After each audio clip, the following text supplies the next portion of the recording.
le monde. Bonsoir, plutôt. Bonsoir. Bonsoir. Est-ce que tout le monde entend bien sur le live? Désolée pour le petit retard. Donc aujourd'hui, on va parler des failles libérales de la construction de l'UE et de l'UE tout court. Et on va commencer, c'est moi qui vais commencer avec les exemples, donc des exemples bien concrets. Et on va aborder ces exemples par l'angle des services publics, et notamment comment l'Union européenne a plus ou moins, enfin carrément libéralisé les services publics et continue sa marche libéralisation forcée des services publics. Et ensuite, après vous avoir bien déprimé sur le concret, Roberto va enfoncer le clou en vous expliquant comment en fait c'était prévu depuis le début. C'est pas du tout une coïncidence, c'est pas une erreur ou quoi que ce soit, mais que ça a été théorisé, ces failles libérales, cette idéologie, depuis le début. Voilà. Donc, pour commencer, avant de rentrer dans les exemples, je vais juste revenir sur 2-3 points de la construction de l'Union européenne pour être sûr qu'on parle bien tous de la même chose. Et donc, d'abord, pour revenir sur les institutions de l'Union européenne. Ah oui, il faut que je me présente, c'est vrai. Donc, bonjour, moi c'est Annabelle Huette. Donc moi, je suis juriste en droit européen et je travaille dans les affaires publiques à Bruxelles sur les questions de transport.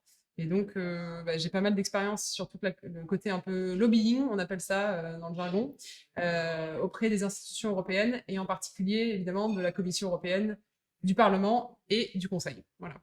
Alors moi, je suis Roberto Romero, donc je suis conseiller régional.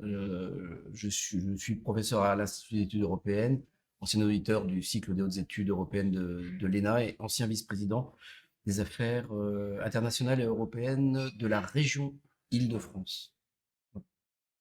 Je suis plus âgé que toi. C'est quand même impressionnant. Bon, alors, donc les institutions de l'Union européenne, donc il y en a 3, grosso modo, qui nous intéressent aujourd'hui. Il y a la Commission européenne, le Parlement européen et le Conseil. Alors attention, quand je dis Conseil, ça peut être un peu compliqué parce qu'il y a pas mal de conseils. Il y en a 3, très exactement. Il y en a un qui n'a rien à voir avec l'Union européenne, qui s'appelle le Conseil de l'Europe, dont on ne va pas parler aujourd'hui, qui est une organisation internationale totalement différente et qui est celle dont on a entendu parler avec... il y a eu tout un débat sur une vidéo qu'ils avaient fait avec des femmes qui avaient le voile et ça a fait tout un pataquès. Ce n'est pas l'Union européenne, c'est une autre. C'est une organisation internationale dont laquelle fait partie la Russie, par exemple, donc rien à voir. Et ensuite, il y a 2 conseils. Il y a un conseil qui s'appelle le Conseil européen, qui réunit les chefs d'État ou les chefs de gouvernement, et le Conseil de l'Union européenne, qui lui réunit en formation les ministres responsables de certains dossiers. Il y a la formation transport, la formation énergie, la formation agriculture, voilà, qui réunit les ministres de chaque pays qui sont habilités à prendre les décisions pour leur État membre. Donc si on pense les choses schématiquement pour les institutions de l'Union européenne, en gros, le Conseil représente les États membres, donc les États-nations, le Parlement représente le peuple, puisqu'il est élu directement, et la Commission représente l'Union européenne elle-même. Et c'est très important de penser la Commission européenne comme étant la représentante des intérêts de l'UE, parce que c'est un peu ça qui se joue. C'est-à-dire que l'Union européenne, au bout d'un moment, finit par morpher, et la Commission avec, et elle finit par prendre des intérêts qui lui sont propres et qui sont différents de ceux du peuple, représenté par le Parlement, et différents de ceux des États membres, représentés par le Conseil. Donc c'est très important de rappeler ça, de rappeler le rôle de la Commission européenne. C'est pas exactement un exécutif parce que la Commission européenne a beaucoup plus de pouvoirs que les exécutifs nationaux. Elle a certains pouvoirs de corée un juge national, elle peut contrôler l'application de certaines lois, et elle a la compétence législative, c'est-à-dire qu'elle a l'initiative législative. C'est elle qui propose les lois. C'est la seule à pouvoir proposer les lois. Quelques exceptions, mais elles sont si peu importantes qu'on ne va pas en parler. Donc ça, c'est très très important. Et sur quoi est-ce qu'elle peut proposer des lois? Et là, c'est un autre point de droit européen sur lequel il faut que je revienne rapidement, c'est la question des compétences. C'est que l'Union européenne, elle n'a pas de compétence pour légiférer dans n'importe quoi. Elle n'a pas le droit de juste prendre un sujet et de dire, bon, ouais, maintenant, je vais légiférer là-dedans. C'est pas un État. Elle n'a pas une souveraineté sur tout. Il faut que les traités européens lui aient attribué expressément la compétence pour qu'elle ait le droit de légiférer. Et il y a 3 types de compétences. Il y a des compétences qui sont réservées à l'Union européenne, où les États membres n'ont plus le droit de légiférer. Il y a des compétences qui sont partagées entre les États et la Commission européenne. Et il y a des compétences qui sont encore où la Commission est en appui. C'est quand même majoritairement les États membres qui ont cette compétence. Et donc là, dans les compétences qui sont réservées à l'Union européenne, il y a celle qui est la plus connue, et celle dont on va parler aujourd'hui, c'est la concurrence. La concurrence, c'est réservé à la Commission européenne. Et pourquoi c'est important de parler de ça? C'est parce que cet angle du libéralisme, pourquoi est-ce que le libéralisme est là? Ça vient du droit de la concurrence. Et donc, pour libéraliser, la Commission a commencé très naturellement dans les secteurs où elle avait la compétence, là où elle avait le droit de commencer. Et le premier des secteurs qui a été libéralisé là-dedans, c'est celui aussi que vous connaissez tous pour probablement l'avoir utilisé au moins une fois, c'est l'aviation. Parce qu'en fait, c'est international, c'est entre les États. Donc la Commission, tout ce qui est transport, énergie, télécom, qui sont à un niveau entre les États, international, la Commission a automatiquement compétence là-dessus. Donc elle a pris l'aviation, et c'était naturellement que la Commission s'est penchée sur l'aviation en disant « je vais libéraliser tout ça, je vais ouvrir ». Et quand vous allez par exemple sur le site de la Commission européenne pour voir un peu à quoi ressemble le marché de l'aviation, ils se gargarisent d'avoir ouvert le marché de l'aviation parce que ça a permis une augmentation du nombre de vols à travers toute l'Union européenne et mondialement d'ailleurs, parce que cette libéralisation a aussi changé les choses au niveau mondial. Et donc, traditionnellement, cette compétence qui était quand même une chasse gardée des États membres, vu que les compagnies aériennes étaient bien nationales, étaient bien identifiées comme étant nationales, hein, ça s'appelle Air France, ça s'appelle pas Air autre chose.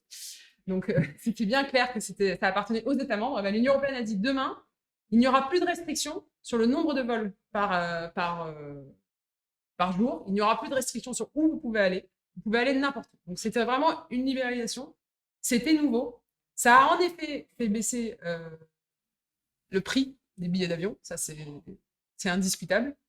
Mais aujourd'hui, ça fait que quand on est face à des entreprises aériennes dont le seul but est le profit, on peut se retrouver avec une situation climatique qui ferait que l'enjeu, ce serait quand même de baisser et de réduire drastiquement le nombre de liaisons aériennes. Et pourtant, ce n'est pas le cas. Vous avez tous vu dans les journaux ces titres sur les compagnies aériennes qui vont avec personne dedans, qui sont à vide et qui continuent pour garder leur créneau et pour pouvoir continuer dans une future reprise et reprendre le nombre. Et donc, voilà. Donc, on a cette idée-là, déjà, que l'Union européenne, en 1992, avec l'aviation, supprime les barrières qu'imposaient les États membres. Et c'est toute cette question-là, c'est hyper important parce que ce jargon, il revient en permanence. Quand on parle d'un service public, la Commission européenne parle systématiquement de barrières au marché. Elle ne parle jamais de comment ce service public aide, elle ne parle jamais des effets, des ajouts, de comment ça c'est bien pour l'environnement, comment ça a été bien pour le social. Elle parle constamment de barrières et comment on détruit ces barrières.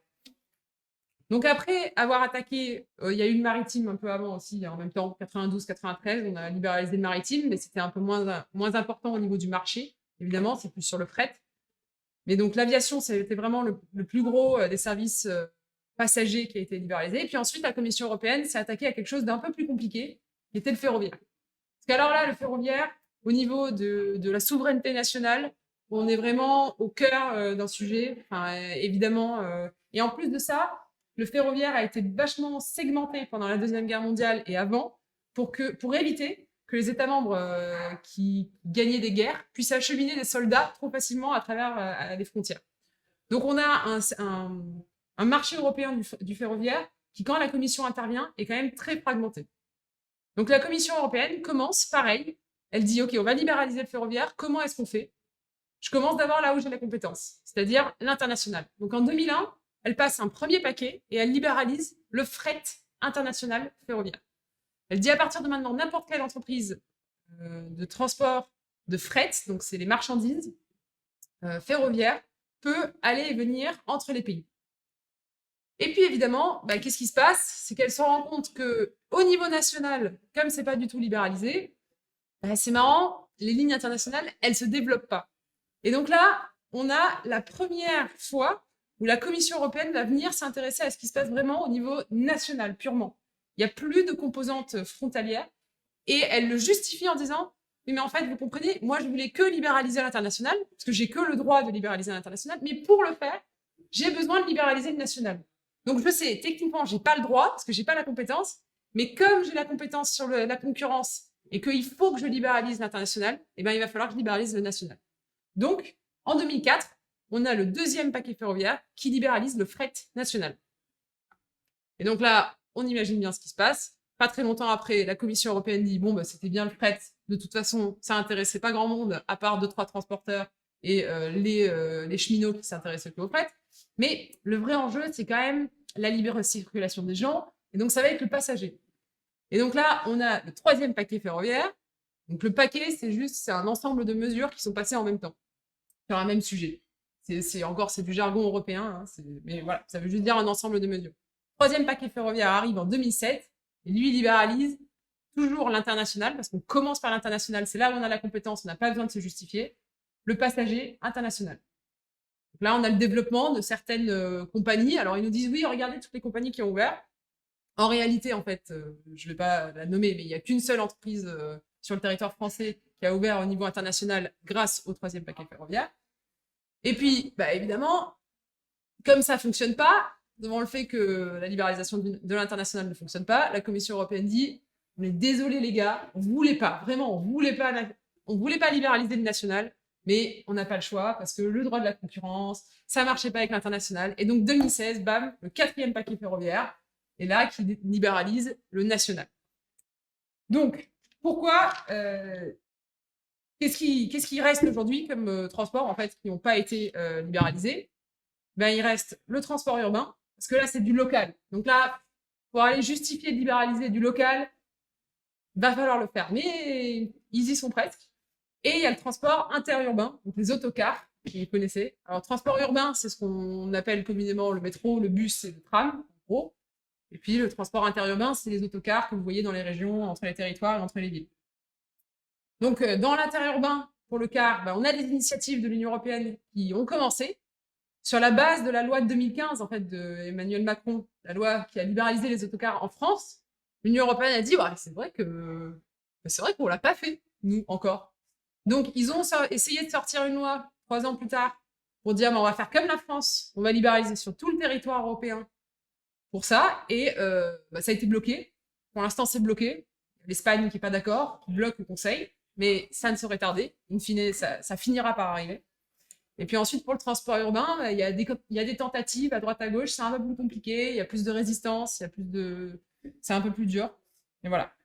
Et donc la France, dans tout ça, qu'est-ce qu'elle fait? Qu'est-ce qu'elle dit quand elle voit cette... Parce qu'évidemment, moi je parle de transport, mais tout ça s'est passé exactement de la même façon dans les télécoms, enfin pour les PTT en gros, et puis pour l'énergie. Vous avez bien vu tout ce qui s'est passé avec EDF, la distinction qu'il a fallu faire, la distinction entre ce qui est relevé du réseau et qui avait le droit de rester en monopole, et puis tout ce qui est de l'opération et qui lui doit être ouvert à la concurrence, et qui amène à des situations ubuesques où le vieux monopole EDF est obligé de payer maintenant pour ses concurrents, pour des services qui sont en fait en dessous du prix du marché, enfin, en dessous du prix de revient. Et donc, enfin bref, ça mène à des choses pas possibles. Donc la France, dans tout ça, eh bien, en fait, la France est un des principaux moteurs de cette libéralisation à Bruxelles. Au Conseil, la France est toujours derrière. Elle dit toujours, il faut libéraliser, il faut le faire. Et elle utilise Bruxelles pour pouvoir revenir à Paris en disant, on ne voulait pas libéraliser le ferroviaire, on ne voulait pas ouvrir le marché du ferroviaire, la loi pour le nouveau pacte ferroviaire, on ne voulait pas. Vraiment, c'est Bruxelles qui nous force. Et c'est tellement pas vrai que ça en devient rageant, en fait. Parce que ce qu'il faut savoir, c'est que dans la loi européenne sur la libéralisation du ferroviaire national, tous les pays qui ne voulaient pas libéraliser ont obtenu une exception. Donc il y a une liste d'exceptions à la fin du truc qui inclut tous les pays qui ne voulaient pas libéraliser. La Bulgarie ne voulait pas libéraliser. On a dit pour tous les réseaux qui font moins de... Vous faites combien de kilomètres? Bah voilà, moins de kilomètres que la Bulgarie, vous avez le droit de ne pas vouloir libéraliser. Et pour tous les réseaux qui sont au-dessus, après, il y a plein d'autres, sauf la France. La France, elle, il n'y a pas d'exception pour la France. Et donc, il se trouve que 5 ans après avoir adopté cette loi, le seul pays qui va faire de la libéralisation, eh ben, c'est la France. Tous les autres ont trouvé un moyen de ne pas le faire. Soit ils l'avaient déjà fait, ils n'avaient pas attendu la loi européenne pour le faire, soit ils ne vont pas le faire parce que la loi européenne le dit. Donc, on se retrouve avec la France, seul bon élève. Voilà. Donc ça, c'est une des choses. Et donc, ça donne quelles conséquences? Par exemple, on le voit bien hein, sur le fret ferroviaire. On voit que depuis la libéralisation, il y a eu aucunement une augmentation des parts de marché du fret ferroviaire, surtout de marchandises. C'est-à-dire que le nombre de marchandises qui transitent a augmenté. Il y a une demande de plus en plus forte sur le fret. Et pourtant, la part du fret ferroviaire ne fait que baisser. Elle est maintenant autour de 9%. 9% de tout le fret transite par le ferroviaire. C'est rien. C'est même très en deçà de certains de nos voisins. Et par contre, la part du routier, le nombre de kilomètres qui sont faits par route de fret depuis 10 ans, a augmenté de plus de 67%. Donc on est vraiment sur une occasion ratée. Et les promesses qu'on nous avait faites sur la libéralisation, en fait, ne sont jamais advenues. On a la promotion de modèles d'entreprise qui ne sont pas viables. On a tout un tas d'entreprises dont on dit, regardez, elles fonctionnent sans subventionnement public, elles sont fortes, elles sont privées. Mais en fait, c'est des entreprises qui sont financées entièrement par des argents de capitaux qui demain pourraient disparaître et qui ne sont pas des modèles viables. Et si on pense le service public comme étant l'une des caractéristiques du service public, l'un des grands principes du service public français, c'est la continuité. C'est d'assurer que quoi qu'il se passe, le service public demain est là. Votre bus, il vient. Votre électricité, elle est livrée chez vous. Demain, si on a des entreprises qui dépendent des marchés financiers et qui se cassent la gueule, il n'y a pas de continuité de service public. Donc, on promeut en plus des modèles d'entreprises qui ne sont pas viables. Et ça, c'est histoire de dire qu'il n'y a plus de subventionnement public. Et la Commission européenne est ravie de dire, regardez, il n'y a plus de monopole public. Donc, comme ça, le taxpayer, le contribuable paye moins. Donc, ça lui coûte moins cher, in fine. Alors qu'en fait, c'est pas vrai. Parce que du coup, quand le marché se pète la gueule, c'est le contribuable qui paye quand même à la fin. Donc, on a ça. En plus de ça, on a une fragilisation du coup des entreprises publiques françaises qui étaient championnes mondiales à la base. En fait, toutes ces entreprises, SNCF, EDF, sont des champions mondiaux. Aujourd'hui, on fragilise au profit d'entreprises qui sont, pour la plupart, alors, c'est pas exactement l'argument que la gauche aime entendre, celle de il faut cocorico, vive les entreprises françaises, mais c'est quand même un truc important parce qu'on en parlait la semaine dernière avec le droit du travail. Quand il s'agit d'une entreprise française, c'est plus difficile de licencier parce qu'on ne peut pas assécher la filiale française et juste virer les salariés après sur la base d'un licenciement économique. Il y a plein de choses qui font que ça a quand même des avantages aussi d'avoir des champions français et qui fonctionnent bien, qui sont forts. Et là, on les fragilise, on leur dit, vous, vos monopoles, la façon dont vous fonctionnez, il ne faut plus le faire. Et ça, la Commission européenne, qui pour autant, dans ses documents, dit tout le temps que l'Union européenne doit être forte face à la Chine et aux États-Unis, en fait, elle organise sa propre incompétence. Voilà. Et en plus de ça, la concurrence ne rajoute pas plus de concurrence. Ça, c'est peut-être le truc qui, pour moi, me fait le plus rire. C'est qu'en plus de ça, dès qu'on ouvre et qu'on libéralise, en fait, on concentre le marché. Et en fait, on se rend compte qu'il y a des monopoles qui se créent derrière. Donc, on ouvre le marché en disant il faut plus de concurrence. Et derrière, on recrée des monopoles, mais des monopoles privés cette fois-ci. Et on le voit notamment à travers plein de services publics. Et le plus incroyable, c'est les autocars en France. On a vu avec la loi de Macron, il avait dit on va ouvrir, et il y aura plein d'entreprises. Avant, avec les contrats de service public qui existaient, il y avait plein, il y avait des dizaines de milliers d'entreprises familiales d'autocars.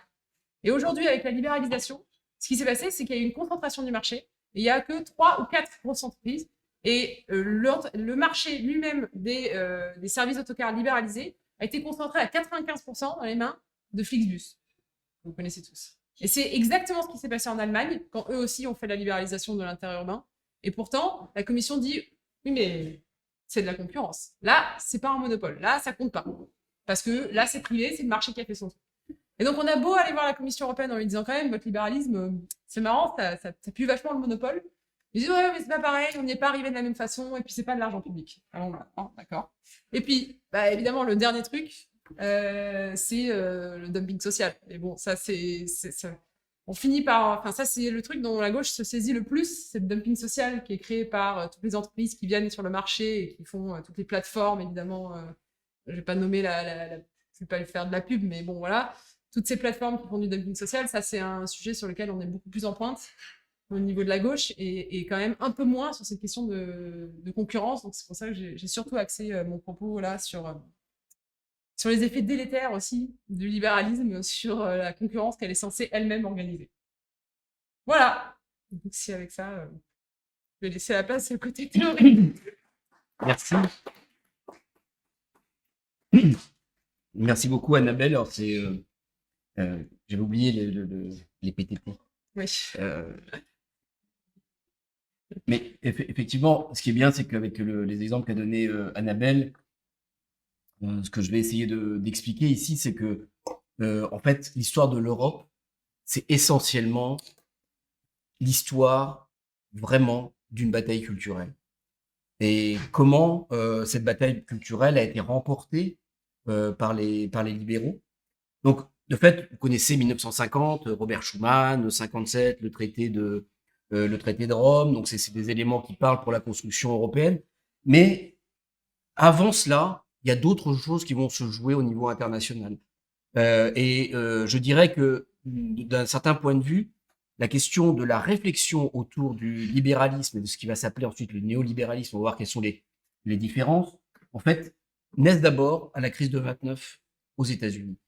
La crise de 1929, qui va avoir en 1933 l'élection de Roosevelt, qui va prendre ses fonctions en 1934. Vous avez aux États-Unis une situation qui, en réalité, marque l'échec du libéralisme. Le libéralisme, main invisible du marché, qui devait régler l'offre entre le prix et le prix était fixé par l'offre entre l'offre et la demande, etc. C'est l'échec de cette réalité-là. Et on a aux États-Unis une situation avec cette crise où vous avez la chute de la bourse qui est liée en fait à une spéculation importante déjà à cette époque-là. Vous allez voir que on va retrouver quelques éléments qui nous parlent encore un peu aujourd'hui dans la situation dans laquelle nous nous trouvons. Les États-Unis ont été traumatisés par cette crise. Il faut vraiment avoir l'idée que c'était des émeutes de la faim. C'est quand même pas rien dans un pays comme les États-Unis. C'était 25% de chômeurs, 25% de chômeurs aux États-Unis. La production américaine qui chute de moitié. Et on a des soupes populaires. Donc vous imaginez l'image que cela peut avoir pour les Américains eux-mêmes, qui sont un peuple conquérant, celui qui a une destinée manifeste, qui de toute manière doit sauver le monde, etc. Donc toute l'histoire des États-Unis se trouve confrontée à l'exact inverse de ce que leur histoire prône. Donc il y a une remise en cause très sérieuse du modèle libéral et en particulier du rôle de l'État, parce que c'est ça qui est au cœur de nos affaires. Et Annabelle le dit tout à l'heure, c'est le rôle de l'État qui en fait va être remis sur le devant de la scène, puisque Roosevelt, lorsqu'il prend le pouvoir, va redynamiser l'économie américaine à travers ce que tout le monde connaît, hein, c'est le New Deal, donc qui à partir des années 34-35 va prendre tout son essor et va venir en fait sauver à la fois l'économie américaine et également la société des États-Unis, avec comme leitmotiv principal l'intervention de l'État fédéral qui est l'État en fait qui intervient au niveau de tous les États des États-Unis, parce que c'est une structure fédéraliste. Et donc, il va remettre en cause un certain nombre de choses.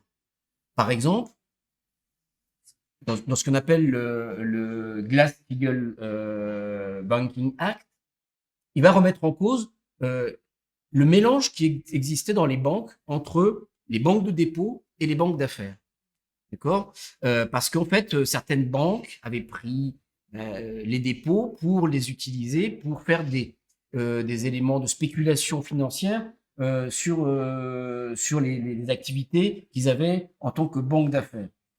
Le Glass-Steagall Act, vous ayez ça comme référence, a été abrogé en 1999. D'accord ? Alors que c'était un élément qui, en fait, était un élément qui permettait, en fait, d'avoir une certaine stabilité. 10 ans après, vous avez 2008 et la crise financière qui, bien entendu, fait le mélange des genres entre la banque de dépôt et la banque d'affaires. L'Union européenne n'a d'ailleurs pas remis en cause fondamentalement cet élément-là, et on est toujours dans une situation extrêmement fragile de ce point de vue. Il va y avoir des programmes subventionnés, il va y avoir des grands travaux, donc en fait l'État va devenir un employeur, voire l'employeur principal aux États-Unis, avec des programmes de relance, une planification de la relance. En fait, on est en pleine politique keynésienne de relance budgétaire, où les États-Unis se disent, voilà, maintenant, c'est ce qu'on a appelé en période de pandémie, hein, c'est le quoi qu'il en coûte, mais pour relancer la société, la situation sociale du pays, avec la création de la sécurité sociale aux États-Unis, qui depuis a disparu et est revenu un peu plus en filigrane avec Barack Obama, une assurance vieillesse, donc une retraite, et une assurance chômage. Le contrôle de la concurrence, qui a été ensuite rendu inopérant par Ronald Reagan dans les années 80. Et globalement, vous avez la lutte contre le chômage et un État-providence qui s'installait aux États-Unis. Et donc, cette situation va être en fait le fondement principal d'une bataille culturelle que vont prendre en charge les libéraux à cette époque-là. Et la première bataille de cette guerre culturelle va être un colloque qui va avoir lieu le 30 août 1938 au musée social à Paris, donc rue Lascave, qui est plutôt un lieu où où la gauche avait l'habitude de se réunir. Et il va y avoir le colloque de Walter Lippmann. Vous allez avoir 26 économistes qui vont se réunir. J'aimerais bien que ça fonctionne, ça. Autour de, justement, la question du libéralisme dans son acception globale et entière, économique et le libéralisme politique. Et ils vont se rencontrer pour dire bon, comment est-ce qu'on peut faire. Alors, c'est un peu plus compliqué que de dire simplement c'est que des méchants libéraux qui voulaient vraiment faire la peau aux méchants socialistes. La situation en 38, c'était quand même la Seconde Guerre mondiale qui arrivait, une vision que les Américains ont toujours eue vis-à-vis de l'État, qui est un État prédateur, qui a été donc c'est Hobbes qui expliquait que c'était le Léviathan, celui qui empêchait de tourner en rond, qui empêchait toute construction, qui réduisait la place de l'individu. Et en même temps, vous aviez le nazisme d'un côté et le communisme de l'autre, qui était vécu comme tous ces gens-là, comme un monstre de collectivisme. D'ailleurs, les débats vont avoir lieu dans cette conférence. Certains vont dire, au lieu d'appeler ça le libéralisme, ce serait bien de l'appeler l'individualisme. Et ils trouvaient ça très bien. Ils ont trouvé alors, ça aurait été peut-être plus clair, mais certains ont bien vu que ça allait pas tout à fait aller avec le vent et la mode de l'époque.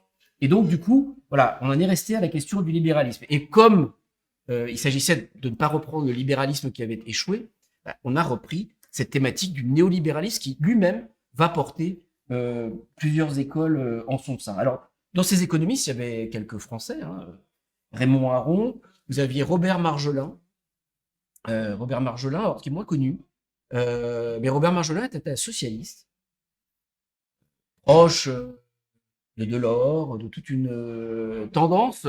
C'est pour ça que c'est intéressant de revoir les éléments historiques parce que on voit où certains sont allés puiser des tendances qui ensuite ont été à l'œuvre dans le socialisme dans un premier temps, dans l'espèce de social-démocratie qui s'est construite après, et que tout ça n'est pas venu comme ça tout d'un coup. Et l'autre élément qui était important, les autres personnages qui étaient là, c'était Friedrich Hayek, que tout le monde connaît, donc il fait partie de l'école économiste autrichienne, je vais l'expliciter tout à l'heure, et William Röpke, qui lui aussi va être dans la famille de ce qu'on appelle les ordolibéraux, on va voir ce que ça veut dire, mais tous ces gens-là qui avaient des choses qui n'étaient pas que des choses communes, ont réussi à s'unir. Je dirais pas qu'ils n'ont qu'un seul candidat, mais ils ont réussi à se rassembler en fait pour faire gagner leurs idées. Avec des évolutions, on va voir qu'il y a plusieurs étages dans la fusée.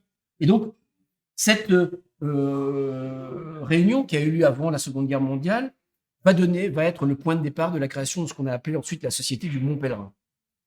Et du Mont Pèlerin qui est un peu plus connu, qui a son siège en Suisse, à côté de Vevey, qui est le siège de l'entreprise Nestlé, où vous allez avoir 36 économistes importants qui vont se réunir pendant 10 jours. Comme pas rien, 10 jours pour des intellectuels qui vont discuter de tout cela. Et parmi ces économistes, vous allez avoir des Français, toujours le Marjolin en question, et vous allez avoir aussi Maurice Allais, aussi un économiste libéral français, Milton Friedman, qui va lui, prendre la tête de l'économie du monétarisme, hein, ce qui va être mis en place au Chili, notamment avec toute l'école des Chicago Boys. Friedrich Hayek, qui sera toujours là, et aussi un certain James Buchanan, qui va devenir prix Nobel, alors prix de la Banque de Suède, pour être précis. Je vous dirai pourquoi je vous dis prix de la Banque de Suède et pas tout à fait prix Nobel. Parce que donc dans ce processus, l'idée c'est de dire voilà comment est-ce qu'on peut faire en sorte pour que nos idées elles reprennent la main, pour qu'elles soient majoritaires. Parce que là on voit bien que la question du collectivisme, la question du socialisme, la question du partage prend trop de place, trop d'espace. Et certains sont convaincus pour des raisons économiques, d'autres sont convaincus pour des raisons politiques, qu'il ne faut surtout pas que ça aille dans ce sens. Alors, de cette société du Mont Pèlerin vont sortir trois grandes écoles, trois grandes tendances du libéralisme.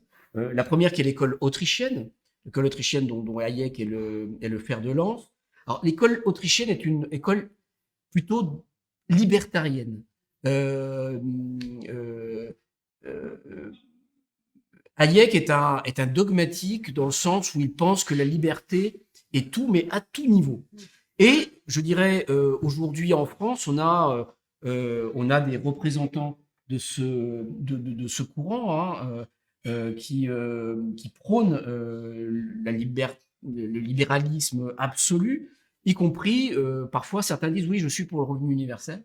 C'est-à-dire que revenu universel, c'est je donne à chacun tous les mois pour régler ses problèmes de santé, d'éducation, etc., etc. D'accord. Et puis, mais après, je ne donne plus rien. J'organise pas ni la santé, ni les études, ni quoi que ce soit. Et globalement, c'est le chacun pour soi. Et on a cette vision un peu particulière. Donc, c'est vraiment le libéralisme poussé au bout. Et d'ailleurs, dans ce libéralisme poussé au bout, il y a des ramifications sociales, socialistes, libertaires, environnementalistes également. Et tout ça est un peu mélangé dans cette tendance. La deuxième école, c'est l'école de Chicago, celle de Milton Friedman, qui est un monétariste, donc qui lui dit la monnaie, il faut surtout pas que ce soit une variable d'ajustement du modèle économique, d'accord? Et donc la monnaie doit être enfermée dans un carcan, organisé par ceux qui savent, d'accord? Et surtout pas par ceux qui ne savent pas. Et je vais y revenir parce que ça fait partie de la suite de ce qui va constituer en fait en réalité l'Union européenne. Et la troisième famille, c'est la famille de l'ordolibéralisme, Röpke. Lui va poser la question de la place de l'État, d'accord? Et la place de l'État pour l'ordolibéralisme, c'est un État arbitre, c'est un État qui n'a qu'une seule prérogative, c'est d'organiser, il le dit dans ses textes, la concurrence libre et non faussée. Ça vous rappellera sans doute quelque chose, ça vous rappellera sans doute quelques débats, mais vous voyez bien que cela vient déjà des années, de la fin des années 40, et que tout ça est dans la discussion. Alors, parmi ces intellectuels, vous avez, il va y avoir un prix Nobel d'économie qui s'appelle James Buchanan. Buchanan, il a une théorie qui est particulière. Il dit, voilà, dans l'économie, le monde est fait constitué de marchés, d'accord? Et le monde politique est un marché comme un autre, où vous avez les électeurs et vous avez ceux qui veulent se faire élire, d'accord? Et Buchanan dit, il y a un gros problème. Donc c'est ce qu'on appelle l'école des choix publics, des public choice ou des choix collectifs. Il dit, voilà, le problème, c'est que les hommes politiques qui veulent se faire élire, ce sont des irresponsables. La plupart n'y connaissent rien en économie, et que du coup, ils vont faire des promesses pour se faire élire. Et ces promesses, elles seront irresponsables du point de vue économique, et comme elles seront irresponsables du point de vue économique, ensuite, ils ne pourront pas les mettre en œuvre.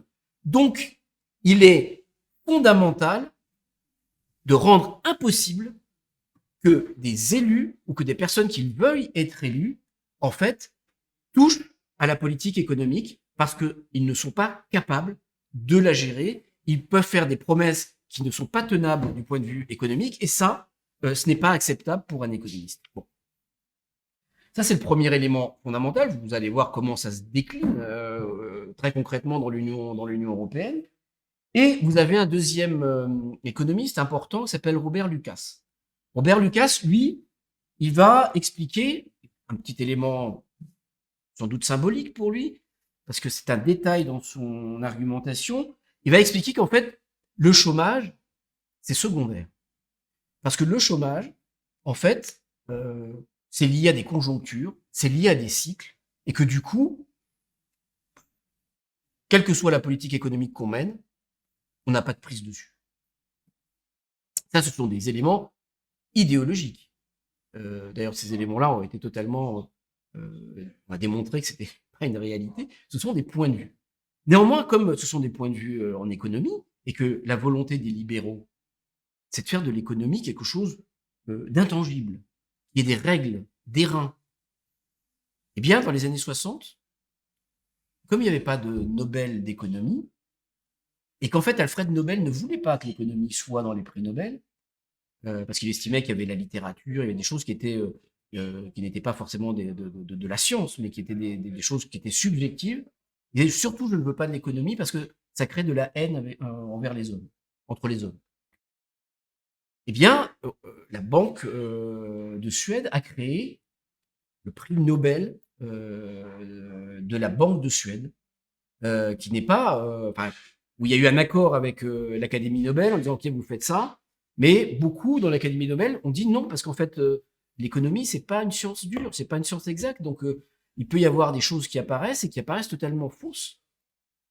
Mais l'objectif était justement de donner à l'économie en tant que telle, à cette science économique, ce caractère de science dure, de science exacte, qui aurait des règles et qu'il faudrait respecter ces règles.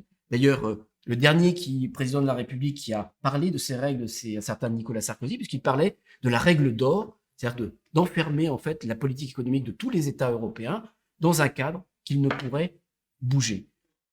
Et tout ça, en fait, n'a pour objectif que de donner une dimension très particulière à la science économique qui, en fait, permettrait par ceux qui savent de pouvoir imposer une vision ou une autre et rendrait difficile, voire impossible, d'avoir une autre politique économique. Donc, on aurait de fait un déterminisme dans cette affaire. Vous dites, mais pourquoi nous parle des États-Unis? C'est quoi le rapport avec l'Union européenne? Le rapport, il a un nom. D'ailleurs, un nom d'un personnage à la fois célèbre, célébré, qui est rentré au Panthéon, un certain Jean Monnet. Jean Monnet, dont le général de Gaulle disait, c'est le petit financier à la solde des Américains.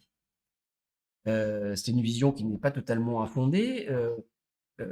Jean Monnet est d'abord quelqu'un d'extrêmement pragmatique, c'est d'abord un chef d'entreprise qui a passé une grande partie de son temps aux États-Unis, qui a monté en France également des entreprises, a fait du conseil autour de l'exportation vers les États-Unis, et ensuite a pris la direction de ce qu'on appelle la commission du plan.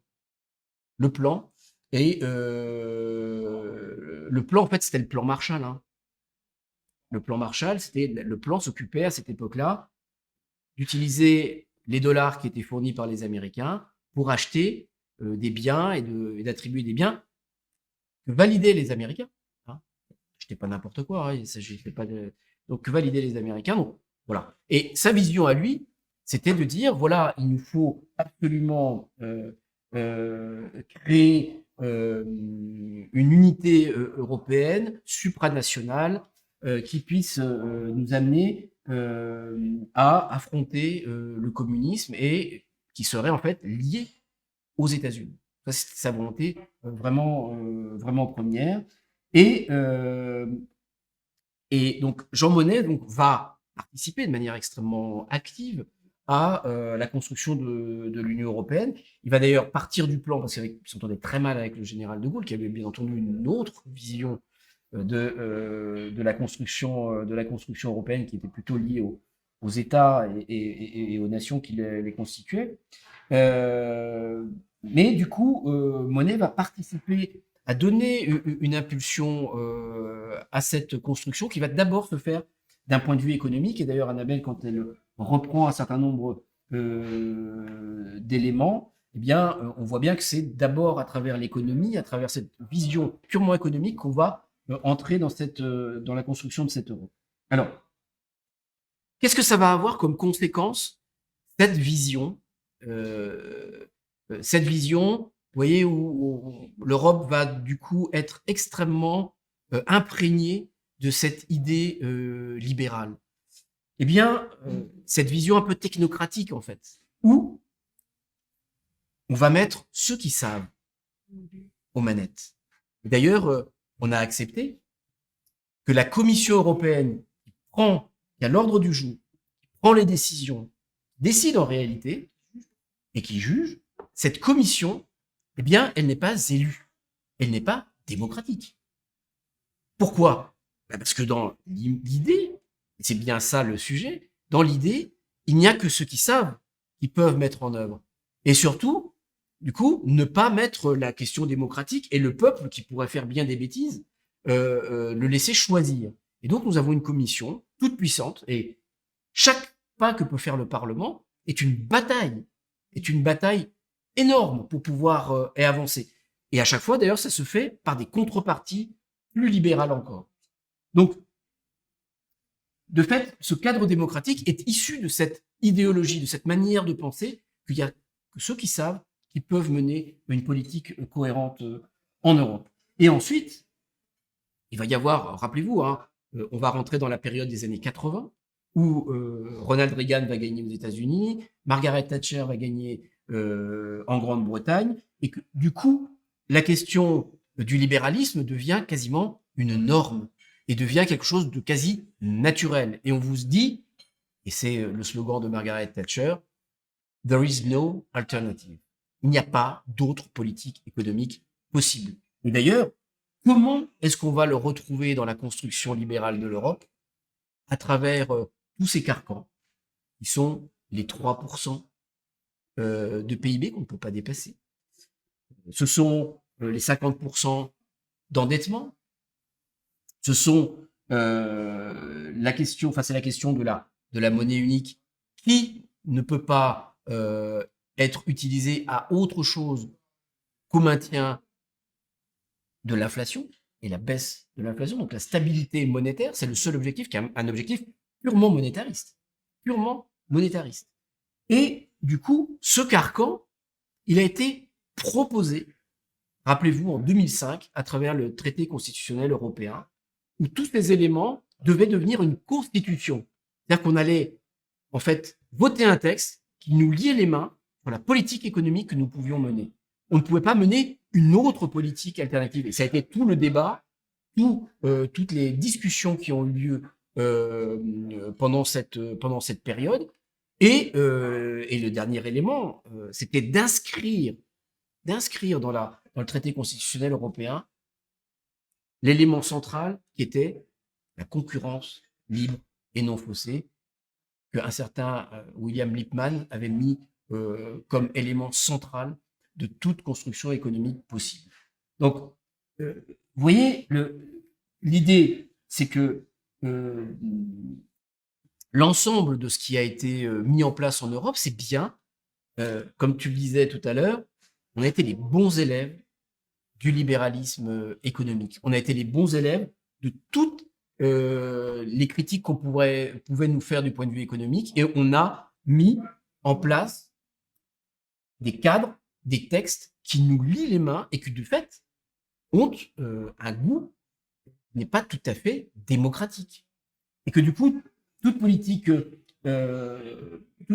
qui pourrait être différente de cette politique libérale où on garde la question de la monnaie, dont on ne crée pas de l'endettement, dont on ne vient pas au secours des entreprises publiques, etc., sont déjà intégrés dans la logique du projet libéral européen.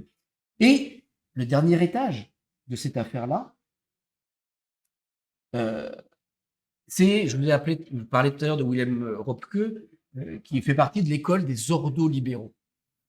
Alors, les ordo-libéraux, eux, ils disent, voilà, l'affaire, bien entendu qu'il ne faut pas que l'État disparaisse. que certains disent, les libertariens, par exemple, expliquaient que l'État doit disparaître.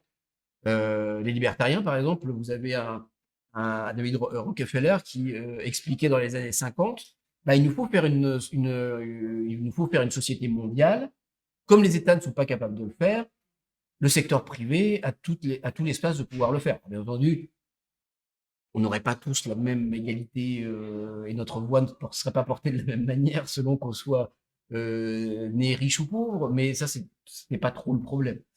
Mais du coup, la question de l'État, parce que le libéralisme essaie de s'adapter aussi à la question des réactions des peuples.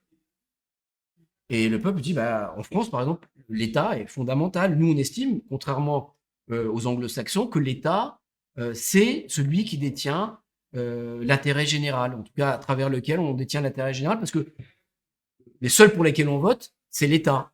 Et donc, à un moment donné, on peut le faire payer s'il n'a pas fait ce qu'on a demandé. Eh bien, les ordo-libéraux disent, vous avez raison, l'État, c'est important. Mais l'important, c'est de savoir quelle est la place de l'État. Quelle est la place de l'État? Et en fait, les ordo-libéraux disent la chose suivante. L'État, ça doit être celui qui garantit, justement, cette concurrence libre et non faussée. C'est lui qui doit mettre en place les conditions pour que tout le monde puisse travailler et mettre en place cette concurrence libre et non faussée. Certains disent oui, en fait, ce libéralisme, c'est le renard libre dans le poulailler libre. Alors, on voit bien que entre les poules et le renard, il y a quand même une petite difficulté et pas tout à fait le même régime alimentaire. Donc, on va avoir quelques problèmes à faire cohabiter tout le monde ensemble. Et du coup, ça a réduit, et ça, beaucoup de nos dirigeants ont intégré cette affaire-là, le rôle de l'État à une expression pure et simple d'État régalien. Et on vous parle de l'État régalien. En fait, quand on vous parle d'État régalien, c'est qu'on a, en fait, on a abandonné en race campagne tous nos combats, parce que la question de la place de l'État, en France en tout cas, c'est quand même la place du citoyen, c'est la place de la démocratie, c'est la place en fait de la possibilité à un moment donné de se dire que l'on fait société ensemble avec des choses qui nous appartiennent. De fait, en plein dans les années 80, pas très étonnant que les socialistes arrivant au pouvoir, se voyant engagés dans une vague dans laquelle le libéralisme est totalement hégémonique, vous commencez cette politique de privatisation qui petit à petit va rentrer tellement dans la tête des uns et des autres que ça va apparaître comme un élément de bonne gestion que de déshabiller l'État. Et pire que ça, ça va nous empêcher d'employer un certain nombre de termes et d'employer un certain nombre de politiques. Nationalisation, oh le gros mot. Dans les années 80, 90, 2000, nationaliser, mais vous êtes un dangereux communiste, monsieur. Vous êtes un stalinien patenté. Bah, moi, je pense qu'il y a quand même des éléments qu'il faut maintenir dans le cadre national, parce qu'y compris dans le cadre national, la nationalisation, c'est là où ça fonctionne le mieux. Et du coup, ça nous a interdit un tas d'éléments et ça a déplacé progressivement le pouvoir du politique à l'économique. Et que du coup, aujourd'hui, vous avez beaucoup plus de pouvoir lorsque vous êtes un acteur économique de premier plan que parfois quand vous êtes l'État et que vous êtes réduit, en fait, à gérer les pénuries. Et que on va vous expliquer que ce que vous devez faire, bah, pour l'école, bah, vous faites le minimum, hein, parce que de toute façon, c'est les écoles privées qui vont s'occuper du reste. Et tout le monde a pu vérifier ça, partout en France. On vit la même chose dans les hôpitaux, on vit la même chose globalement dans tous les services publics. Et c'est donc pas anodin lorsqu'Emmanuel Macron, la semaine dernière, dit on ne va pas pouvoir continuer avec des universités gratuites. C'est pas qu'on va pas pouvoir continuer, c'est qu'il n'a pas envie de continuer, parce qu'il ne veut pas continuer, parce qu'il veut libéraliser cela, ce qui avait été commencé d'ailleurs par l'OMC à un moment donné et qu'on avait réussi encore à arrêter, cette libéralisation du savoir, de la connaissance et des services. D'accord? Il y avait eu, ça reviendra dans un autre moment, mais la place de la libéralisation de l'ensemble des secteurs est aussi inscrite à un moment donné dans le mécanisme libéral. Donc, vous voyez, moi, ce que je voulais un peu essayer d'exposer, c'est que l'ensemble de ce que nous sommes en train de vivre, c'est pas quelque chose qui arrive comme ça par hasard. Loin de moi d'avoir une vision complotiste des choses, hein, c'est pas ça le sujet. Mais je crois qu'il y a Agathe Cagé qui va venir intervenir sur la question de la place des intellectuels dans la politique. Qu'à un moment donné, il faut aussi prendre notre part dans cette affaire-là pour réfléchir le monde et faire une proposition pour qu'elle puisse à un moment donné culturellement prendre le dessus. Et forcément, ce sera même plus facile à gauche normalement. Parce qu'à gauche, bah, les gens, culturellement, ils sont plus nombreux d'une part, et qu'il faut qu'on fasse des choses qui sont liées davantage à la solidarité, ce qui, à mon avis, pourra prendre beaucoup plus facilement. Et je termine sur un point, parce que c'est un point qui me paraît important. Parce que la question de l'écologie est aujourd'hui un élément central de la discussion que nous avons entre nous. Bien, la question écologique, les dérèglements les plus forts, l'accélération du processus de réchauffement climatique, quand vous l'analysez à travers l'histoire économique, il est tout à fait parallèle au mouvement de décollage du libéralisme dans les années 70. Et il va s'accélérer. Et pourtant, on n'a pas eu plus de monde qui est né. Parce que certains expliquent ça en disant c'est parce qu'on a beaucoup d'êtres humains. Donc c'est bien le modèle de production, le modèle de consommation qui est au cœur de cette affaire-là. Et donc, c'est pas l'être humain qui est en cause. C'est le modèle économique que nous mettons en place et ce qui, à mon avis, doit être le cœur de nos réflexions dans les années qui viennent. Voilà.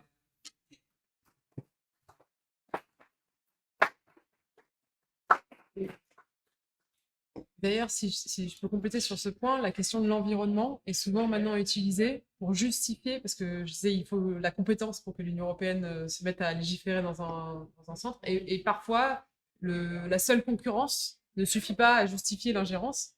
Mais maintenant, avec l'environnement en plus, parce qu'ils disent c'est qu'au niveau de l'Union européenne qu'on va réussir à faire quelque chose contre le changement climatique, ils utilisent conjointement cet argument-là de l'environnement plus de la concurrence pour aller s'immiscer et continuer à libéraliser les services publics locaux.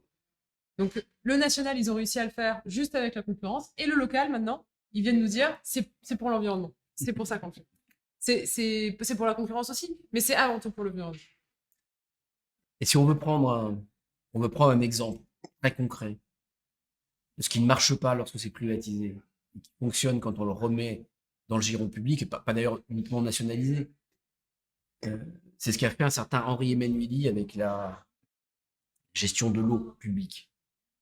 Il a mis en place une régie départementale de l'eau, et non seulement l'eau était présente et pouvait le faire fonctionner, mais en plus, elle était moins chère.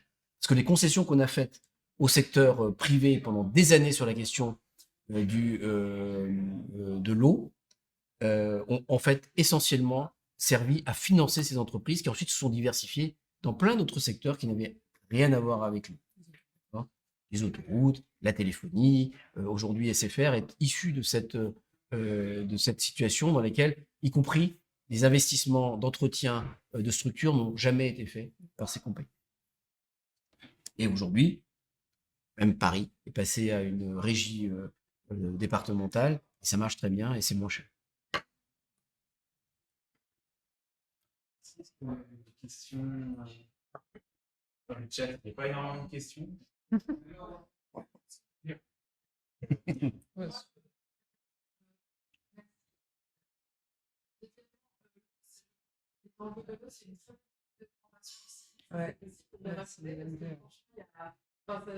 L'enjeu, les combats qu'il y a autour de l'eau et ce qui existe déjà aujourd'hui, je pense que c'est pas mal d'activités. Et une question sur les rapports de force entre les institutions européennes. Quels sont les rapports de force entre ces institutions? Comment est-ce que l'une peut mettre un tour sur l'autre? Et comment ça se fait que deux sont d'accord, pas les voilà. Oui, alors pardon. Donc, nous avons eu une question de la salle. La première, c'est qu'il faudrait organiser une formation sur l'eau en tant que telle, comme sujet principal de la formation, ce qui est une fort bonne idée. Donc Je la relais aux organisateurs qui sont également dans la salle.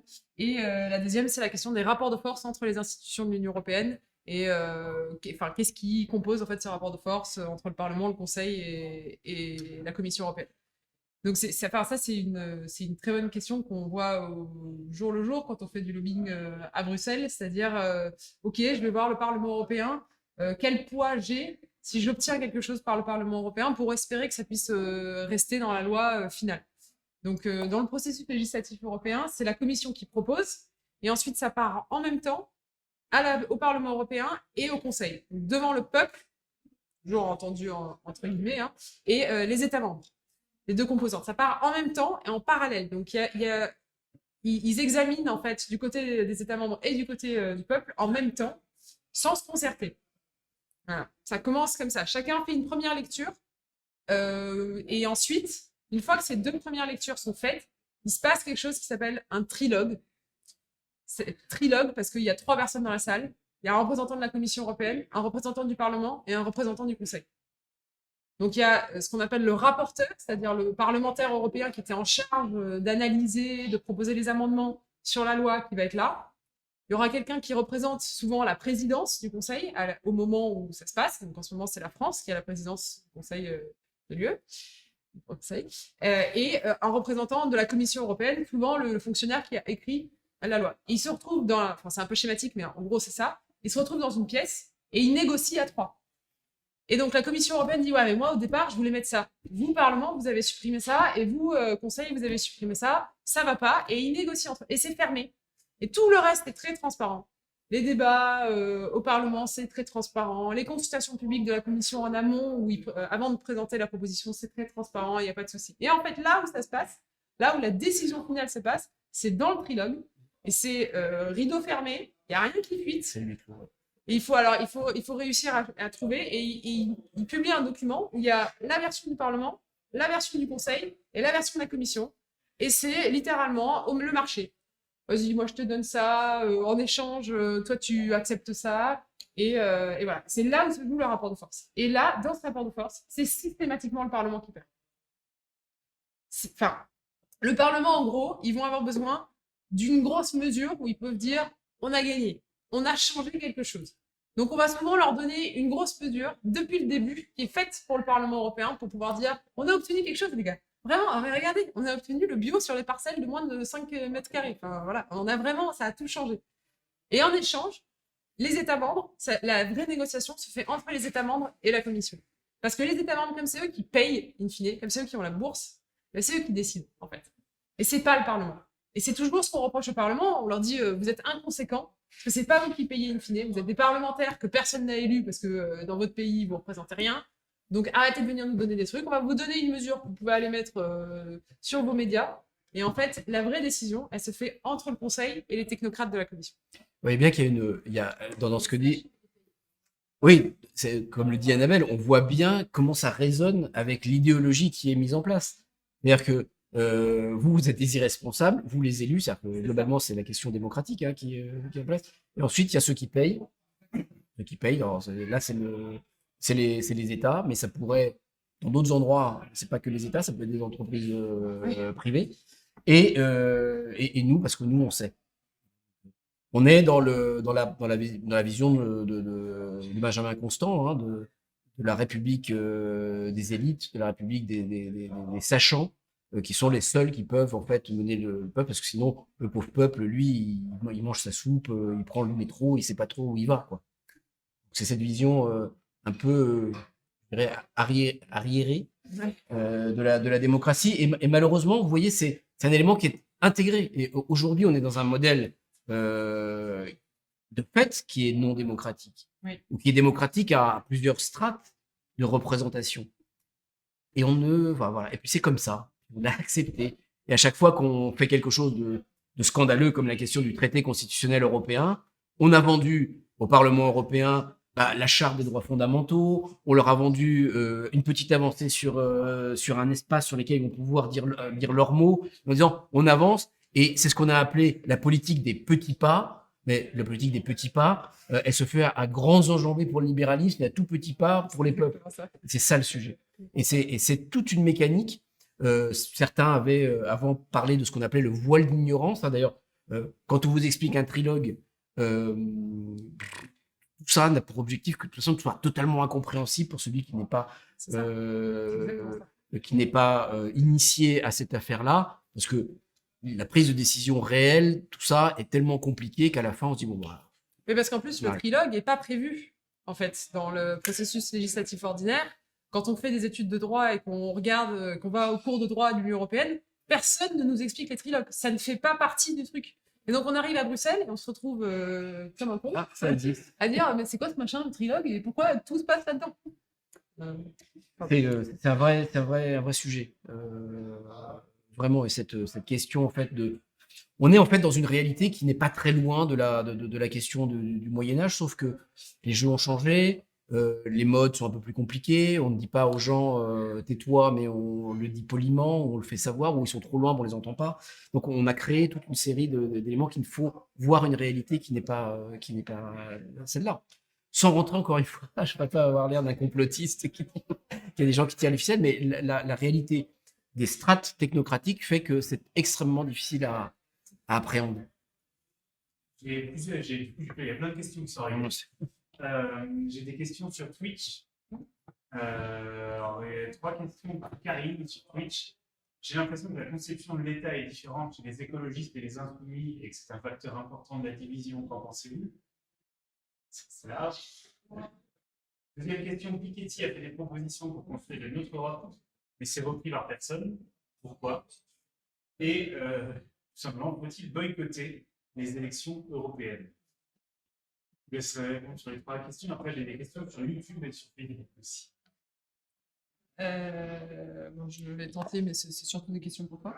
Je rappellerai juste, avant de commencer, que tout ce qu'on dit là, c'est une vision qui est quand même très française, enfin, et très Europe de l'Ouest. Parce que il faut garder en tête que quand même l'Europe, pour l'Union européenne, pour certains pays, la concurrence, c'est pas que du mauvais. Et c'est pas que du mauvais pour une grosse raison, c'est que ça lutte contre la corruption. Et quand on parle avec des pays comme la Lituanie, comme la Roumanie, comme la Bulgarie, et qu'on leur parle de la concurrence, pour eux, ça a été l'occasion de virer des corrompus qu'il y avait au pouvoir avant. Et ben alors, évidemment, donc du coup, c'est pas du tout le même discours que eux vont porter. C'est pas la même raison pour laquelle eux vont rentrer dans ce programme libéral qui est là depuis le début, hein. Mais ils vont y adhérer d'autant plus pleinement qu'en fait, eux, ils y trouvent leur compte quand même. Et donc, quand on parle de la vision d'un parti politique à Bruxelles ou autre, il faut prendre en compte qu'on n'est pas tout seul. On est Europe Écologie Les Verts ou la France Insoumise, on se retrouve dans des groupes avec des formations politiques qui arrivent d'autres pays. Donc les Verts, ils sont dans un groupe des Verts européens avec des formations politiques vertes qui viennent d'autres pays, qui ont une autre culture politique, qui ont une autre histoire et qui ont une autre compréhension de ce que c'est que la corruption ou autre. Et il y a évidemment beaucoup plus de liens entre les gauches type France Insoumise de tous les pays qu'il n'y a en fait entre les Verts de tous les pays. Et donc ce qu'on voit, enfin parce que moi je vois, ce que je constate au Parlement européen, c'est quand on parle à la gauche de la France Insoumise, enfin voilà, le groupe qu'elle appartient à la France Insoumise, on a un discours, peu importe le pays, qui est plus ou moins le même. Ils se comprennent entre eux. Alors que quand on va chez les Verts, c'est le bordel. Ils ne se comprennent pas. En fait, ils ne parlent pas la même chose. Et donc, on peut avoir des Verts qui sont hyper de gauche, comme des Verts qui sont vachement de droite. Bon, j'aurais tendance à dire c'est un peu comme en France, mais bon, je vais pas le dire. Mais voilà, mais c'est d'autant plus à Bruxelles. Et donc, je pense que cette vision-là qu'il y a de distinct entre peut-être la France Insoumise et Europe Écologie Les Verts, de ma perspective européenne, il y a aussi ça qu'il faut prendre en compte. Alors, pour essayer de répondre, sur la question insoumis et écolo. Alors, les insoumis ont une tradition qui, pour la plupart d'entre eux, est une tradition républicaine, sociale, et plutôt liée à l'État, l'État français, dans le sens où ils pensent que c'est l'État français, ça on peut partager d'ailleurs en partie cette vision, c'est lui qui pourra à un moment donné, y compris rompre, c'est lui qui pourra à un moment donné peser pour faire éventuellement basculer la question européenne. C'est ce qu'avait compris De Gaulle, c'est-à-dire que quand De Gaulle organise, en fait, lui il dit, moi je veux pas faire un truc supranational, hein, moi ce que je veux c'est un face-à-face avec l'Allemagne, parce que globalement, si on dit que c'est pour faire la paix, etc., le risque principal c'est quand même l'Allemagne, et c'est le couple franco-allemand. Dans le couple franco-allemand, il y a deux forces, les Allemands et les Français. Donc la France, elle pèse quand même de manière plus importante, et c'est dans leur stratégie cette vision qui l'emporte. C'est aussi une vision plus centralisatrice de par la tradition et l'histoire. Et d'un autre côté, les écologistes. Alors le problème, c'est que comme le dit très bien Annabelle, si on commence à regarder qu'est-ce qu'on entend par écologiste, vous avez un spectre qui va de la gauche à la droite. C'est comme ça, c'est un fait. Alors que certains ne veulent pas admettre, bon, il y a des choses où, voilà, ça c'est autre chose, mais c'est un spectre qui va de la gauche à la droite, avec des ramifications religieuses pour certains, plus naturalistes pour d'autres, voire pas très acceptables pour certains. On a aussi des néo-malthusiens qui expliquent justement que c'est parce qu'il y a trop de monde sur Terre qu'on a un problème écologique. Donc tout ça, c'est des choses qu'il faut savoir, qu'il faut connaître. Et que du coup, c'est difficile quand on n'a pas les mêmes fondements, et même on ne veut pas forcément aller dans le même sens, de pouvoir se retrouver à avoir un même discours. Et que du coup, les écologistes ont plutôt une tendance, sur la partie française en particulier, à être pour une Europe des régions. L'Europe des régions, c'est une vision un peu particulière, parce qu'on aurait des régions qui organiseraient l'Europe, avec le strict inverse de ce qu'on a construit en France. Alors ça irait très bien pour les Espagnols, parce que eux, ils ont construit l'Espagne à travers ce qu'on appelle des autonomies. Et il faut savoir que entre deux pays qui sont aussi proches l'un de l'autre, l'Espagne, elle s'est construite, la gauche espagnole s'est construite contre la centralisation, parce que la centralisation s'appelait Franco, d'accord? Et la France, la gauche française, elle s'est construite contre la décentralisation, parce que la décentralisation, c'était les baronnies. Et que la liberté, elle est passée par la centralisation et l'État central napoléonien qui avait été commencé par Louis XI, etc. etc. Donc, on a deux visions qui sont très différentes, et du même point de vue, on n'a pas les mêmes, quoi. C'est comme en France, quand on dit, voilà, la gauche s'est construite globalement contre l'Église. En Amérique du Sud, par exemple, c'est pas du tout le cas. Donc, c'est commencé par vous attaquer à l'Église en Amérique du Sud, on va vous regarder bizarrement. Parce qu'il y a aussi des branches progressistes, y compris marxistes, au sein de l'Église catholique, qui ont été extrêmement importantes, qui ont fait bouger les choses en Amérique du Sud.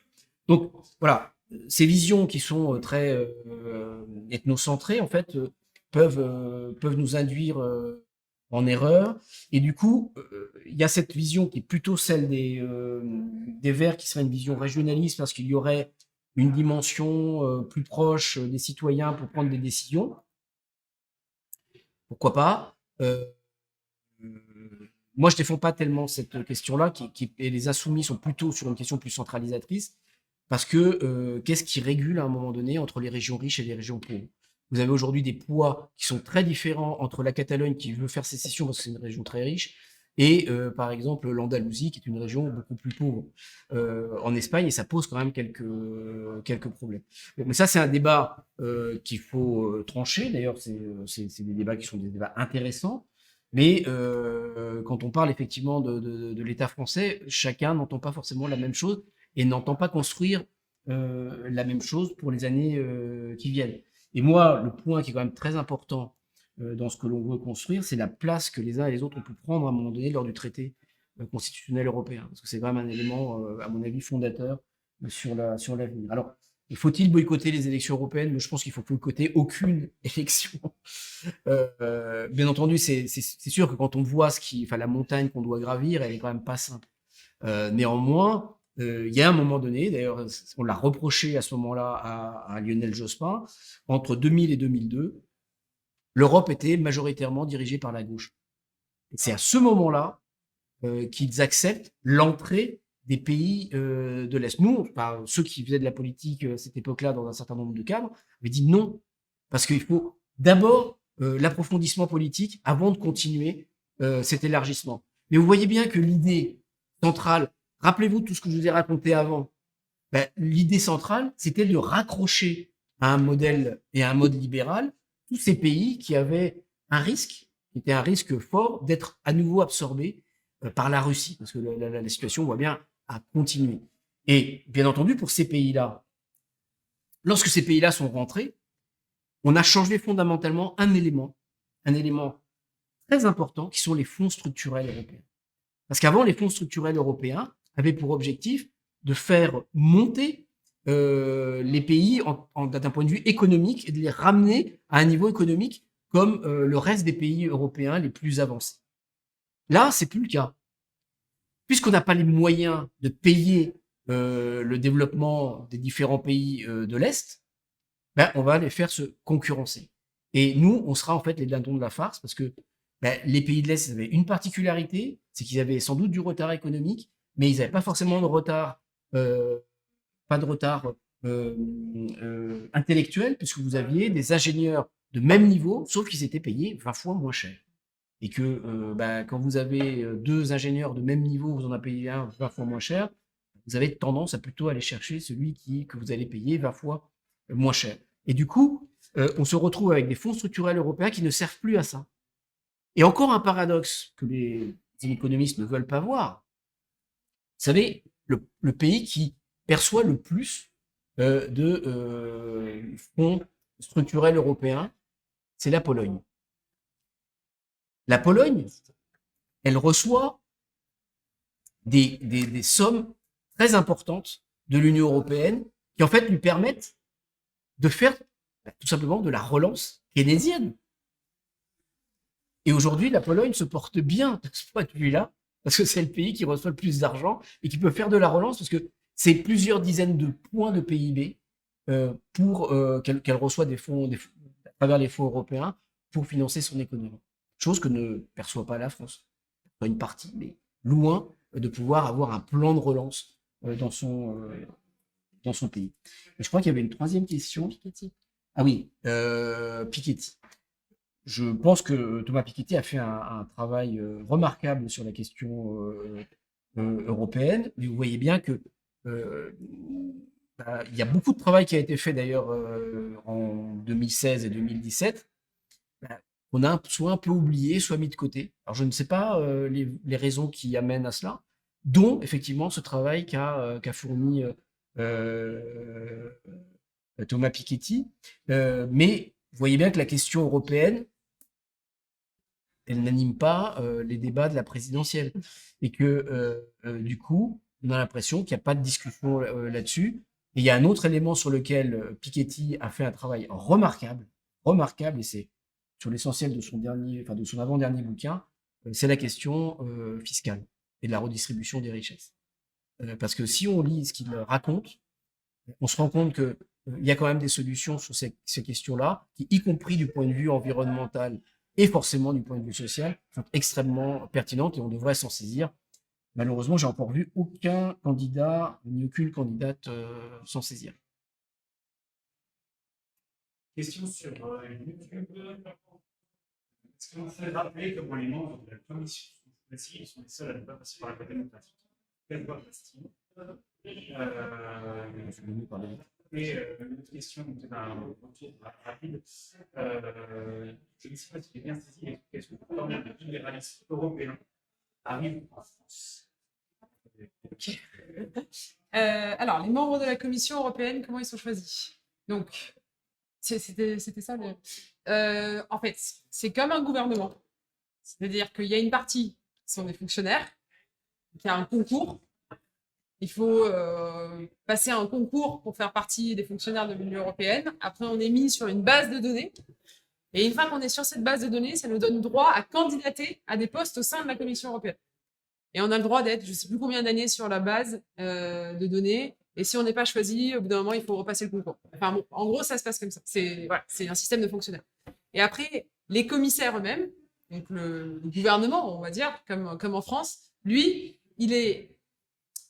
c'est un double système. Il est nommé par le Conseil, donc par les États eux-mêmes. C'est-à-dire que chaque État met en avant le nom de une personne qui va représenter son pays au sein de la commission, du collège des commissaires, on appelle ça.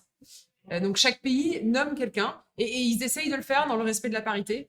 Donc au bout d'un moment, ils se mettent d'accord, ils disent bon, la France, la dernière fois, tu nous as donné un mec, tu vas nous donner une meuf, l'inverse, voilà. Et ils essayent de se mettre d'accord et après, ils se répartissent entre eux au sein de négociations qui sont totalement opaques. On n'a absolument aucune idée de comment ça se passe, enfin, sauf si on est journaliste et qu'on est sur place, quoi. Ils se mettent d'accord sur quel portefeuille va à quel pays et donc à quel commissaire. Et ensuite, une fois que le président ou la présidente de la Commission européenne a choisi ses commissaires, ce collège des commissaires et chaque commissaire va devant le Parlement européen et il y a un vote de confiance du Parlement européen envers les commissaires. Et il y a des fois où ça se passe très mal.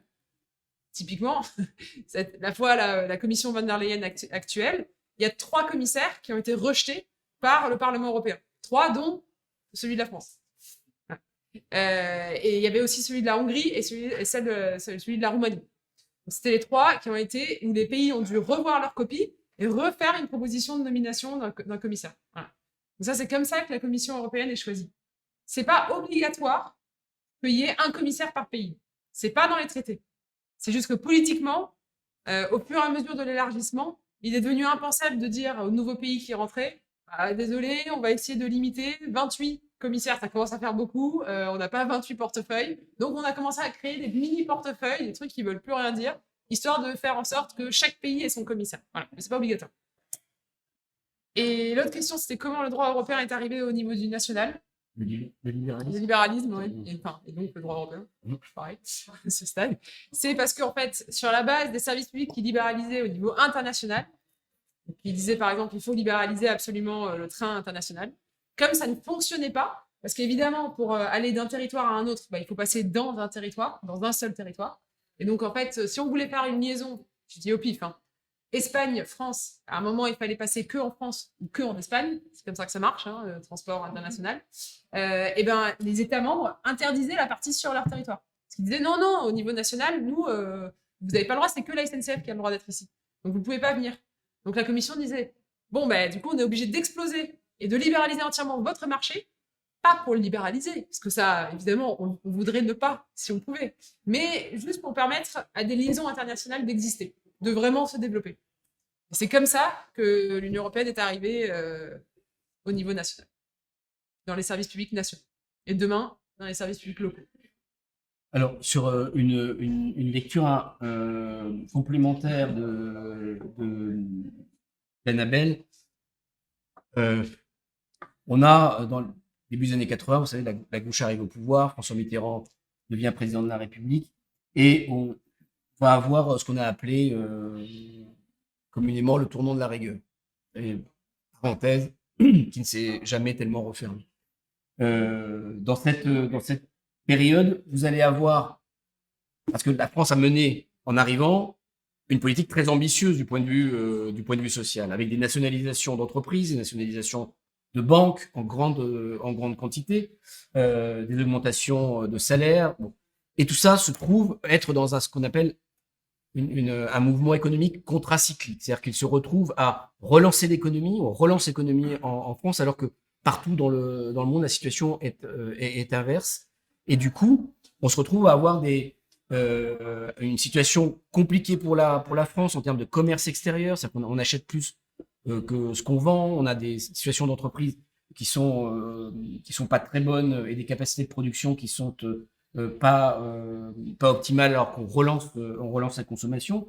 Et du coup, il va y avoir une décision qui va être d'ouvrir cette parenthèse de l'austérité, le tournant de la rigueur, vous l'appelez comme vous voulez.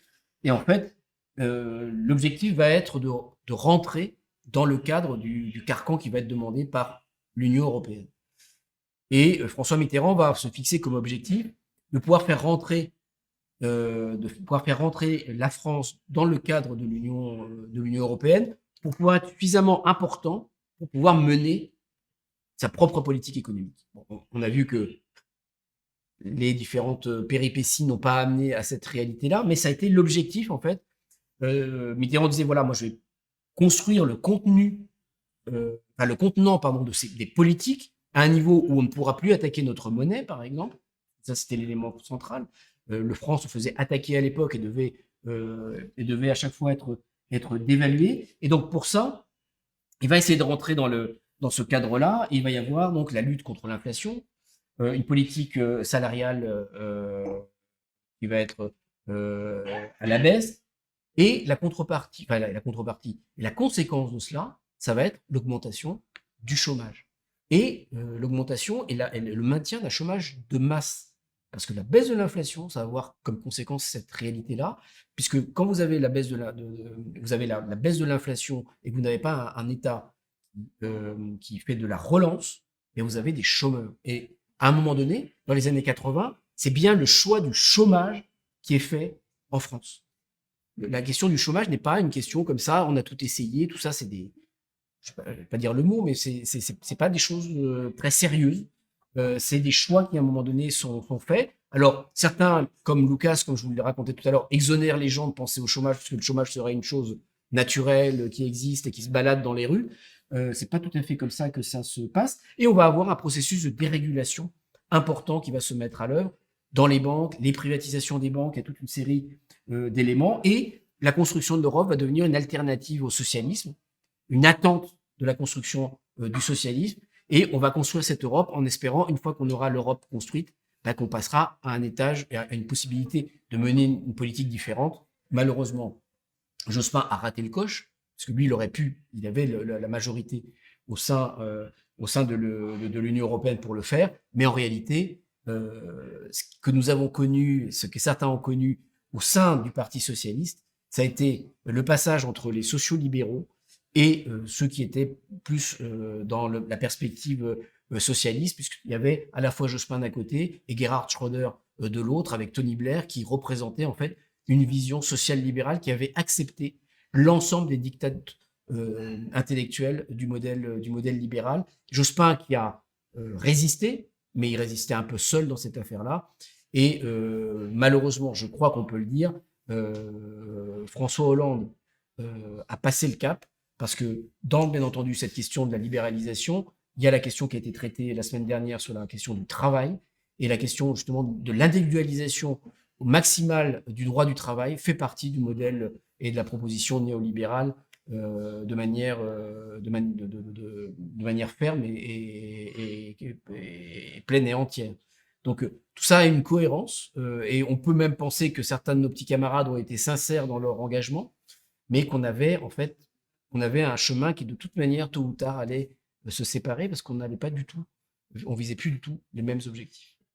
Et certains ont fait avancer des thématiques plutôt sociétales, sur lesquelles on a pu avancer, et ce sont des avancées importantes, mais on a totalement délaissé la question économique, la question de la répartition des richesses, en intégrant le fait que ce n'était plus à nous, ce n'est plus à l'État d'être le régulateur de ces éléments-là, et que le marché était tout puissant sur ce secteur. Et ce qu'on voit depuis un moment, c'est que c'est fascinant d'entendre parler de la théorie un peu, enfin, pourquoi c'est comme c'est, parce que ce qu'on voit aujourd'hui, quand la Commission européenne justifie d'intervenir dans certains secteurs aujourd'hui, elle est tellement loin des premiers outils de droit qu'ils avaient créés pour accomplir leur vision libérale, qu'en fait, ils se retrouvent avec comme simple outil pour justifier de revenir à l'idéologie de base. Et on se retrouve face à des discours de la Commission européenne qui cachent de moins en moins qu'en fait l'objectif c'est le libéralisme, et qui le cachent de moins en moins parce que les outils juridiques qu'ils avaient mis en œuvre sont de plus en plus dépassés, et donc ils ne peuvent plus se reposer juste sur le droit pour justifier ce libéralisme. Ils sont obligés de mettre à nu l'idéologie qu'il y a derrière, et donc en fait nous on se retrouve comme des idiots parfois, à continuer à essayer d'avoir un débat avec eux sur le droit. Alors, en fait, c'est pas de ça dont il s'agit. C'était juste à la base, de toute façon, c'était jamais de ça dont il s'était agi. C'était juste un outil pour mettre en œuvre toutes les idées que Roberto a très bien exposées, quoi. Et c'est une vision qui est terrible, parce que on ne peut plus discuter, parce que les schémas et les idées ne sont plus du tout les mêmes. On est dans des processus qui vont très loin. Et pourtant, à plusieurs reprises, les choses ont explosé au visage de tout le monde. La question de la pandémie a explosé, cette affaire des 3%. D'ailleurs, Lagarde ce matin, Christine Lagarde disait ce matin, oui, la question des 3%, on ne sait pas trop si on va la remettre, on mettra des choses, mais on ne sait pas trop quoi, parce qu'ils savent très bien que ça ne repose sur rien. Ce n'est pas une règle économique réelle, elle n'est pas défendable. Elle n'est pas défendable. Ça a été à un moment donné un choix sur un coin de table, et que tout ça ne tient pas debout. Et que de ce point de vue-là, la théorie économique en tant que telle ne tient pas debout. Et que c'est bien à un moment donné une orientation d'une politique économique de droite, libérale, dure, qui ne veut pas qu'on puisse avoir une alternative à mener ailleurs. Et des alternatives, il y en aurait, et elles vont être nécessaires, parce qu'y compris sur la question sociale en premier lieu et environnementale en second lieu, bah, elles vont devenir, on va devoir revoir ça. Ça ne peut plus marcher encore très longtemps. Dernier mot, peut-être un peu plus technique. Question sur Facebook. Un mot sur les compétences maritimes. Dire un mot sur les... Sur la libéralisation du maritime. Waouh. Alors, la libéralisation du maritime, alors attends, je vais mes notes, là. Ouais. C'est 92, donc c'est en même temps que l'aérien. Et pour le coup, c'est plus compliqué que ça parce que, en gros, ça concerne pas tous les pays déjà. Donc, ça n'a pas intéressé tout le monde. C'est-à-dire que effectivement, hein, l'Autriche n'était pas vachement partie prenante de cette libéralisation. Et ensuite, ça a beaucoup concerné en fait les liaisons, parce que les liaisons internationales sont moins évidentes sur le passager, à part sur genre la Finlande, la Suède, ou, voilà. Et c'est surtout dans le giron de pays avec des archipels, type la Grèce. En fait, ça intéressait des bateaux qui voulaient aller prendre des touristes pour faire les îles grecques, ou pour aller aux Baléares, ou pour aller voilà, dans des endroits comme ça. Et du coup, ça a mis plus de temps. Et les directives, moi, je ne les connais pas très très bien. Mais bon, c'est beaucoup plus complexe le maritime. Et c'est beaucoup plus tourné vers le fret, souvent, que vers le passager. Et ouais, je réviserai et je répondrai sur ça. On va inviter Isabelle Thomas, qui a beaucoup travaillé sur cette question-là, parce que c'est un sujet en Sur soi, la pêche. sur la pêche et les questions maritimes et la libéralisation des pêches. Elle a été députée européen et députée européenne, pardon. Et je pense qu'elle pourra en faire un élément de formation à part entière. Là, j'avoue que c'est pas ma spécialité. Ouais, c'est compliqué le maritime. Ouais, merci beaucoup. Ben, merci, et j'espère que ça aura été utile. Merci beaucoup.